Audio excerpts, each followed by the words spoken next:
So as we said, the shape of the long run average cost curve is determined by the economies and diseconomies of scale. We're now going to look at economies of scale. These are factors which causes the firm's unit costs to fall as the firm and the industry grow in size.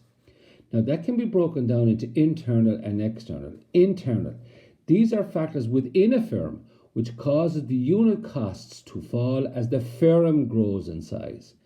External economies of scale are factors outside of the firm which causes the firm's unit cost to fall as the industry grows in size. Now you do need to know those three definitions off by heart. Let's have a look at some of the examples of internal and external economies of scale. Increased use of specialised machinery. A firm may be able to buy or use more specialised equipment, resulting in a fall in unit costs. Labour economies. If a particular job can be separated into separate and distinct components, it may result in a reduction in costs. External economies of scale, better infrastructure. As roads and communications, etc. improve, this will also benefit all firms. Bulk purchasing of raw materials by the industry. As an industry expands, firms require more materials and components. These may become cheaper as suppliers expand to meet this increasing demand. Now we're going to look at diseconomies of scale. Diseconomies of scale, these are factors which cause the firm's unit cost to rise as the firm and the industry grow in size. Internal diseconomies of scale and external diseconomies of scale. Internal, these are factors within the firm which cause the firm's unit cost to rise as the firm grows in size.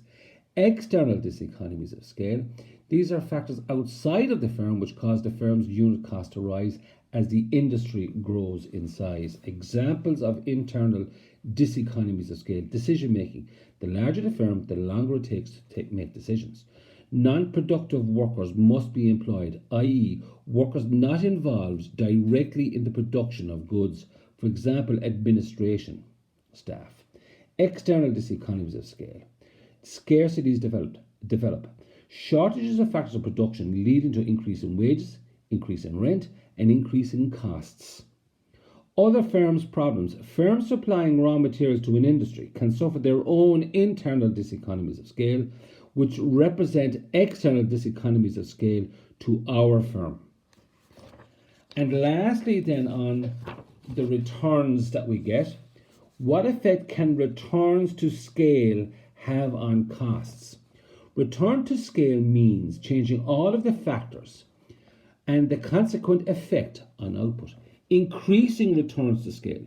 Increasing inputs with outputs increasing more. For example, one worker produces 5 units, and when the second worker is employed, the total output increases to 12 units. The LRAC curve slopes downwards. Decreasing returns to scale. Increasing inputs with output increasing less. For example, one worker produces 5 units, and when the second worker is employed, the total output rises to 9 units. The long run average cost curve slopes upwards. And lastly, constant returns to scale. Increasing inputs with output increasing at exactly the same rate. One worker produces 5 units, and when a second worker is employed, total output rises to 10 units.